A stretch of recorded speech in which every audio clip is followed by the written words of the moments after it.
қаласы Бейімбет Майлин атындағы нөмір 7 мектеп гимназиясын 5 Г сынып оқушысы Ертелеуова Камила, Александр Сергеевич Пушкиннен аударма, Ілияс Жансүгіров Сібірге хат.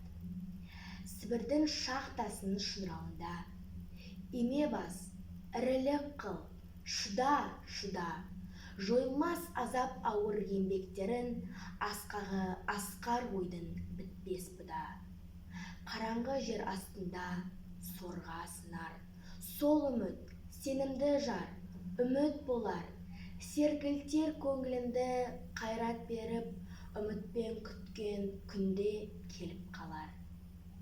Қақ жарып, азап үнді, сияқты жеткізгенім азат үнді, достықта, махаббатта жетер әлі-ақ, қақ жарып беріп қорған қараңғыны.